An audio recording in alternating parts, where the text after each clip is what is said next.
જય શ્રી કૃષ્ણ। આજના વિડીયોમાં આપણે જાણીશું કે જ્યેષ્ઠ માસની પૂર્ણિમા ક્યારે છે।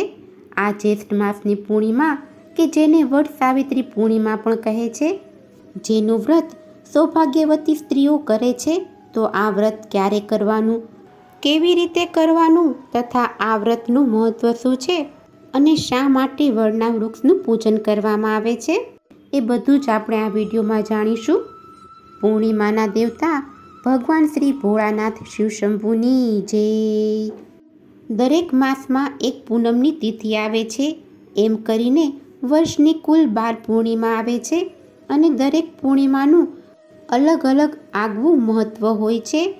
જેમાંથી આ જેઠ મહિનાની પૂનમ કે જેને વડ સાવિત્રી પૂનમ તરીકે ઓળખવામાં આવે છે, આ વડ સાવિત્રી પૂનમ એ આપણા હિન્દુ ધર્મમાં પરિણીત સ્ત્રીઓ માટે અત્યંત પવિત્ર અને કલ્યાણકારી વ્રત માનવામાં આવે છે। આ વ્રત પતિના દીર્ઘાયુષ્ય, અખંડ સૌભાગ્ય, સુખી દાંપત્ય જીવન તથા પરિવારની સુખાકારી અને સમૃદ્ધિ માટે કરવામાં આવે છે। સામાન્ય રીતે આ વડ સાવિત્રીનું વ્રત એ સુહાગન સ્ત્રી એટલે કે પરણિત સ્ત્રીઓ દ્વારા કરવામાં આવે છે। પોતાના પતિના લાંબા આયુષ્ય અને સુખી દાંપત્ય જીવન માટે આ વ્રત કરે છે। જો કે આજના સમયમાં ઘણી કુંવારી યુવતીઓ પણ સારા અને ગુણવાન જીવનસાથી પ્રાપ્ત કરવા માટે આ વડ સાવિત્રીનું વ્રત કરે છે। કેટલીક વિધવા સ્ત્રીઓ પણ માતા સાવિત્રીનું પૂજન કરીને પરિવારના કલ્યાણ માટે પ્રાર્થના કરે છે। આ વ્રત કોઈ પણ જાતિ, વર્ણ અથવા સમાજની સ્ત્રી કરી શકે છે, એટલે આ વ્રત કોઈ પણ સ્ત્રી માટે બાધારૂપ નથી। નાના ઉંમરથી લઈ મોટી ઉંમરની દરેક બહેનો આ વ્રત કરી શકે છે કે આ વ્રત કરવાથી પતિનું આયુષ્ય લાંબુ થાય છે, તે નિરોગી રહે છે અને દાંપત્ય જીવનમાં સુખાકારી, શાંતિ અને પ્રેમ વધે છે। આ વ્રતના પ્રભાવથી ઘરમાં સુખ સમૃદ્ધિ આવે છે તથા ખાસ કરીને સ્ત્રીને અનેક જન્મો સુધી અખંડ સૌભાગ્યવતીનું પુણ્ય પણ પ્રાપ્ત થાય છે।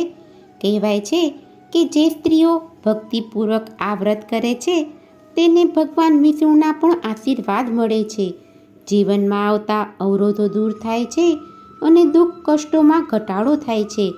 જેવી રીતે કડવા ચોથનું વ્રત, હરતાલિકા ત્રીજનું વ્રતનું મહત્વ છે, તેવી જ રીતે અખંડ સૌભાગ્ય આપનાર આ વ્રત એ વડ સાવિત્રી વ્રત પણ ગણવામાં આવ્યું છે।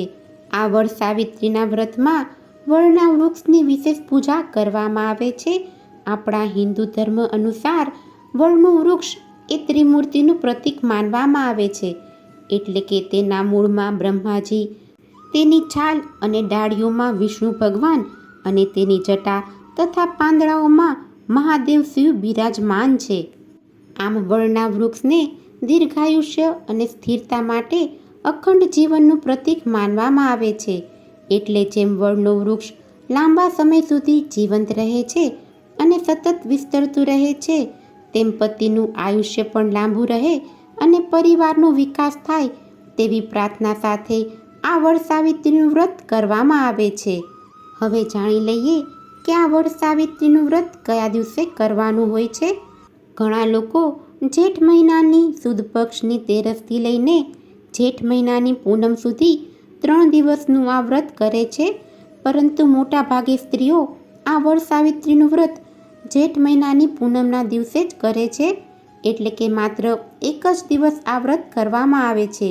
ઘણા લોકો તેરસ અને ચૌદસના દિવસે એકટાણું કરી અને પૂનમના દિવસે ઉપવાસ કરે છે। આ રીતે 3 દિવસ પણ ઘણી સ્ત્રીઓ વ્રત કરતી હોય છે।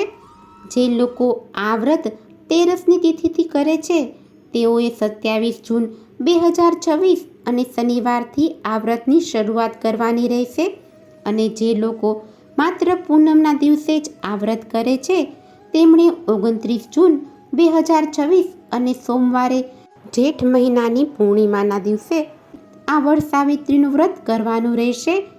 ઘણા બહેનો દરેક માસની પૂનમનું વ્રત કરતા હોય છે, તો તેમણે પણ 29 તારીખે જ પૂનમનું વ્રત કરવાનું રહેશે। આ પૂનમે ઘણા લોકો સત્યનારાયણની કથા પણ કરાવતા હોય છે, તેમણે પણ 29 તારીખે જ આ કથા કરવાની રહેશે। ભગવાન સત્યનારાયણની કથા સાંભળવાથી પાપો નષ્ટ થાય છે અને ઘરમાં પણ સુખ સમૃદ્ધિનું આગમન થાય છે.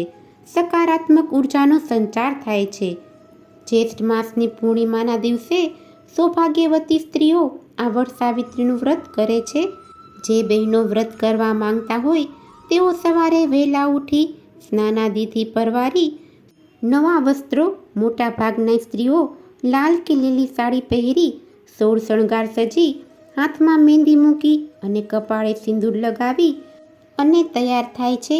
પૂજાની સામગ્રીમાં પૂજાની થાળીમાં જળ, કાચું સૂતરનો દોરો, નાળાછડી, ચોખા, ધૂપ, દીપ, ફળ અને ખાસ કરીને કેરી તથા પલાળેલા ચણા અને સૌભાગ્યની વસ્તુઓ જેમ કે બંગડી, બિંદી, સિંદૂર વગેરે સાથે લેવામાં આવે છે. ત્યારબાદ સ્ત્રીઓ સામૂહિક રીતે વડના વૃક્ષ પાસે એકઠી થાય છે.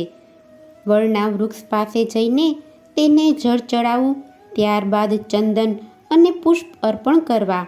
વડના થડની આસપાસ કાચા સૂતરનો દોરો લપેટી 7, 11, 21 કે 108 વાર પરિક્રમા કરવી. દરેક પરિક્રમાએ પતિના લાંબા આયુષ્યની પ્રાર્થના કરવી. પૂજા કર્યા બાદ સાવિત્રી તથા સત્યવાનની કથા સાંભળવી અથવા વાંચવી. પૂજા પૂર્ણ થયા બાદ બ્રાહ્મણોને કે સૌભાગ્યવતી સ્ત્રીઓને વાંસના ટોપલામાં ફળ, વસ્ત્ર અને સૌભાગ્યની વસ્તુઓનું દાન આપવું. પૂજા પૂર્ણ થયા બાદ સ્ત્રીઓ વડના અંકુર તથા પલાળેલા ચણા ગળી અને વ્રતને ખોલે છે તથા ઘરના વડીલોના આશીર્વાદ લે છે. તેમજ આજના દિવસે બ્રહ્મચર્યનું પાલન કરવું, મનમાં કોઈના પ્રત્યે રાગ કે દ્વેષ ન રાખવો અને શુદ્ધ ભાવથી પ્રાર્થના કરવી. જો ઘરની નજીક વડનું વૃક્ષ ના હોય તો વડની ડાળી લાવી કુંડામાં સ્થાપિત કરી અને પછી તેની પૂજા કરી શકાય. આ વ્રત માત્ર ધાર્મિક ક્રિયાકાંડ નથી, પરંતુ ભારતીય સ્ત્રીની શક્તિ અને મનોબળનું પ્રતીક છે. તે શીખવે છે કે જો પ્રેમ પવિત્ર હોય અને સંકલ્પ મજબૂત હોય તો વિધાતાના લેખ પણ બદલી શકાય છે. આ પર્વ નિમિત્તે સ્ત્રીઓ એકઠી થાય છે, ભજનો ગાય છે અને એકબીજાને સૌભાગ્યના આશીર્વાદ આપે છે, જે સામાજિક સમરસતાને વેગ આપે છે. વટ સાવિત્રી વ્રત એ શ્રદ્ધા, તપ અને સમર્પણનું ત્રિવેણી સંગમ છે. આધુનિક યુગમાં પણ આ પરંપરા અકબંધ છે, જે દર્શાવે છે કે ટેકનોલોજી ગમે તેટલી આગળ હોય પણ આપણી સંસ્કૃતિના મૂળિયા આજે પણ એટલા જ ઊંડા અને મજબૂત છે.